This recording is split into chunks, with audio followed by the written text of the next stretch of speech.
In a quiet field in the English countryside stands a hill that took more effort to build than most castles, cathedrals, or ancient monuments in the country. It is taller than a 10-story building, wider than a football pitch, and made entirely by hand, without metal tools, without wheels, and without writing. People have been digging into it for 300 years, trying to find out why it's there. Nobody has ever found an answer.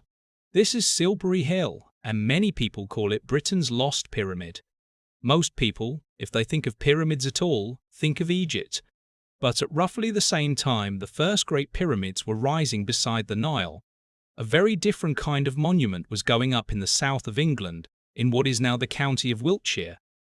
It wasn't built from cut stone. It wasn't built for a king's tomb, at least not one anyone has ever found. And to this day, nobody fully agrees on why it was built at all. In this video, we're going to look closely at Silbury Hill, the largest man-made mound in the whole of Europe, and explain why, after centuries of digging, archaeologists still can't say for certain what it was for. Let's start with the size, because the size alone is what makes this place remarkable. Silbury Hill stands about 39 meters tall, which is roughly the height of a 13-story building. Its base is a huge circle, more than 160 meters across, close to the length of 1.5 football pitches. In total, the hill contains around 250,000 cubic meters of chalk and earth, all of it moved by hand, basket by basket, by people using tools made of wood, bone, and deer antler. Modern experts have tried to work out how long that would have taken. Their estimate is about 18 million hours of human labor. If you had 500 people working on it every single day, it would still take around 15 years to finish. And it wasn't built quickly, or in one go either. Studies of the different layers inside the hill show it was built up slowly, in several stages, over generations, with each generation adding more material on top of what the last one had built. Now here's the part that connects it to Egypt. Archaeologists have dated the main construction of Silbury Hill to somewhere between 2400 and 2300 BC.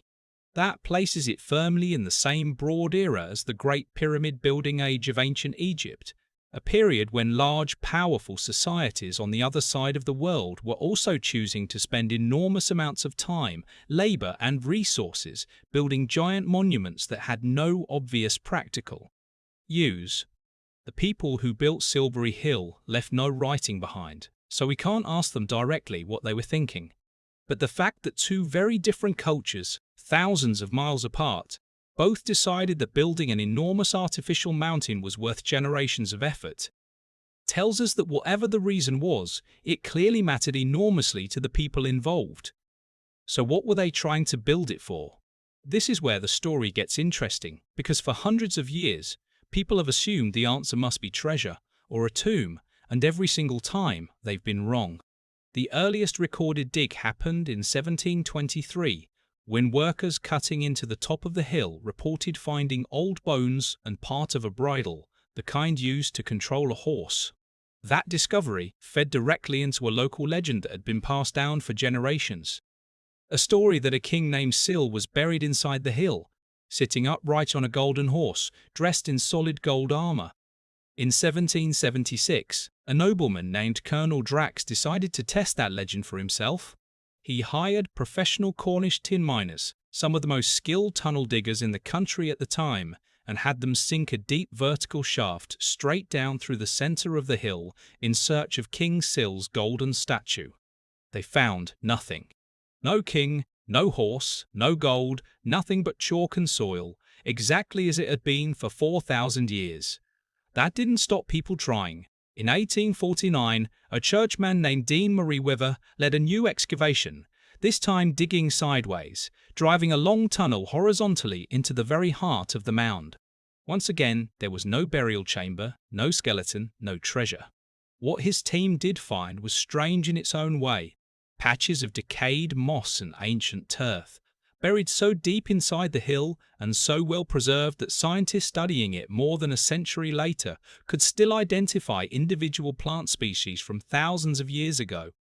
Then, in 1968, one of the most respected archaeologists in Britain, Professor Richard Atkinson led a major new excavation, this time filmed for television by the BBC as it happened, making it one of the first archaeological digs the public could watch unfold on their own screens. Atkinson dug new trenches and reopened the old 1849 tunnel. He still found no burial, no king, no treasure of any kind.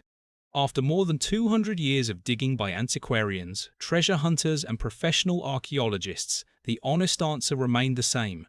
Whatever Silbury Hill was built for, it wasn't a grave, and it wasn't a hiding place for gold. With no burial and no treasure to explain it, researchers have spent decades proposing other theories, and none of them have been proven either. Some believe it may have been a ceremonial platform, a raised stage where important rituals or seasonal festivals took place in full view of the surrounding landscape. Others think it may represent something symbolic, a kind of artificial sacred mountain, sometimes described by researchers as a primal mound, standing in for the idea of the earth itself rising up out of the ground. There's a theory that it lines up with other nearby ancient monuments, including the famous stone circles at Avebury less than a mile away, suggesting it might have played a role in a much larger sacred landscape built across this part of Wiltshire over many centuries.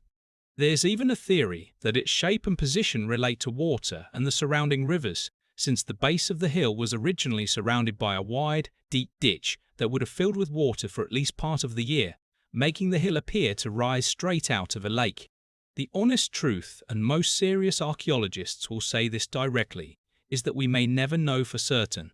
Some researchers now believe the actual answer isn't a single hidden purpose at all, but that the process of building itself, generation after generation after generation adding to what came before, may have been the real point all along. The story of Silbury Hill took a dramatic and dangerous turn in the year 2000. On the 29th of May that year, without any warning, a large hole suddenly opened up at the very top of the hill. It turned out that Colonel Drax's old 1776 shaft, dug more than 2 centuries earlier, had never been properly filled back in. It had simply been capped near the surface and left hollow underneath, and after more than 200 years the old wooden supports inside finally gave way, causing part of the hill's interior to collapse in on itself. A second collapse followed later that same year, revealing that there were other hidden voids and old tunnels honeycombed through the inside of the mound, remnants of centuries of digging that had never been safely repaired. Suddenly, one of the most important prehistoric monuments in the country was at genuine risk of caving in on itself. English Heritage, the organisation responsible for protecting the site, spent years studying the problem before finally taking action. Between 2007 and 2008, working with the engineering firm Skanska, they carried out a major stabilisation project costing more than £1.5 million. Engineers pumped hundreds of tons of specially prepared liquid chalk down into the old tunnels and hollow spaces, filling every gap left behind by 3 centuries of treasure hunters and archaeologists, to make sure the ancient monument would never again be at risk of collapsing from the inside. Since that repair work finished, visitors have not been allowed to climb Silbury Hill at all, partly to protect the fragile monument and partly because the ground itself is still considered too delicate to take the weight of regular footsteps. Today, you can only view it from a respectful distance, from a nearby footpath or the main road running past it, watching a 4,000-year-old mystery rise quietly out of the Wiltshire countryside, exactly as it has for the past 4,000 years. Silbury Hill doesn't stand alone either. It sits inside a much wider stretch of ancient countryside that UNESCO has recognised as a World Heritage Site, the same protected status given to places like the Egyptian pyramids themselves, shared here with the nearby Avebury Stone Circle, the largest of its kind anywhere in the world. Just a few miles away, at Marlborough, archaeologists made a surprising discovery in 2011. A large earth mound, long assumed to be a medieval castle motte, sitting inside the grounds of a school, turned out on closer inspection to be almost exactly the same age as Silbury Hill, built by the same Neolithic culture, using the same methods.